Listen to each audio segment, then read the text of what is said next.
Hello and thank you for tuning in to this week's episode of Bite-Sized Cybercrime, the podcast where we discuss cybercrimes and cybersecurity news. This week we'll be covering an antivirus rather than an actual virus like you typically would hear on this show. More specifically, Kaspersky Antivirus. On June 20th, 2024, the Biden administration announced that Kaspersky Antivirus is to be banned from sale to all U.S. consumers, both individual home users and companies alike, and as of September 29th, customers will have to find a different option entirely, as no more security updates will be allowed to be pushed to consumers. This ban also applies to any of Kaspersky's affiliates and subsidiaries as well as any parent companies. So, why is an antivirus being banned? Isn't that a good thing? And how do you even ban a software? Can't people just download it anyways? Well, Kaspersky is a Russian company and is subject to jurisdiction from the Russian government. The US government fears that the Russian government will be able to collect data on US customers of Kaspersky, which can pose a national security risk.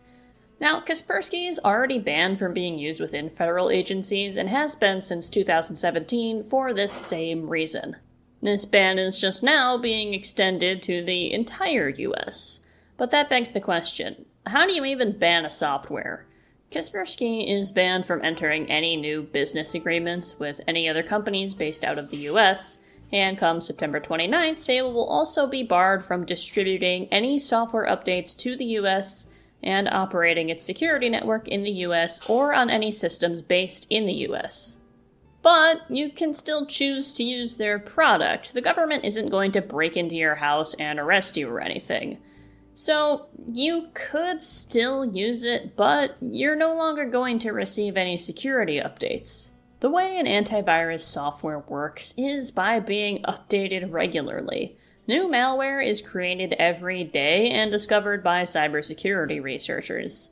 Signatures from the newly created malware are then added to the antivirus database as they are discovered, confirmed, and tested, so that when you perform a scan, the signatures can be matched against anything malicious you may have downloaded to your machine. If an antivirus is prohibited from delivering software updates, it will fall out of date very quickly and not even be worth using. So, yes, you can technically still be using Kaspersky Antivirus, but you really won't be getting much use out of it for malware developed after September 29th, and it especially won't be worth paying for a license to use it, though they do have a free version. So, why exactly is this happening? What pulled the trigger to fully ban Kaspersky products from the US entirely? Well, the issue likely stems from back in 2017, when Kaspersky acquired secret security tools that were being developed by the Equation Group, which is allegedly linked to the NSA's Cyber Operations Division. The antivirus was able to obtain these tools because it retrieved the files from a computer owned by a government contractor that it was downloaded on, and those files were marked as being potentially malicious, but they hadn't been seen before. It may seem a little weird for an antivirus company to be hijacking files on what is potentially a government device, but it's actually not all that uncommon for an antivirus to upload suspicious files to their own servers for further analysis, to see if it's actually malware, and if so, to add the malware signature to its database. After all, you can't rely on just cybersecurity researchers uploading malware signatures they found in the wild. It's much more effective to gather that data in multiple ways. The US government stated that since the software was able to retrieve files from a computer, and due to potential influences from the Russian government, despite Kaspersky claiming not to be affiliated with them, that there is an unacceptable amount of risk that the antivirus can potentially be exploited to collect data on US citizens for the Russian government. This has not been confirmed to have actually happened apart from the one incident of NSA-developed tools being collected by the antivirus, but something like that happening is also not exactly impossible. So, what does all this mean for you? If you don't use Kaspersky products, it probably means nothing. If you do, though, it means you need to find a new antivirus, but thankfully there are plenty of options out there. I personally just use Windows Defender and find it to be really effective. but software like Malwarebytes and Bitdefender also work well. I'd recommend further researching the options.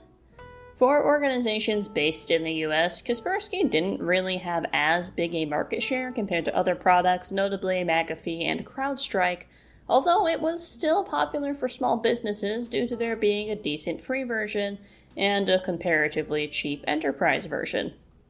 Until the end of September is a good amount of time to research alternative products, test them, make agreements with those companies, and roll them out, and ideally, this should be done sooner rather than later, as an anti-malware product is not something you want to be lacking in for very long. Kaspersky released a statement to multiple news outlets, claiming that they are aware of the U.S. Department of Commerce's decision to prohibit the use of their software in the U.S., Kaspersky also claims that the impact of this ban will only benefit cybercriminals, as international cooperation between cybersecurity experts is critical in the fight against cybercrime. Kaspersky maintains that they are not a national security threat to the US and pointed out that they have, in fact, made major contributions that have been in the interest of the US and its allies despite being a Russian organization.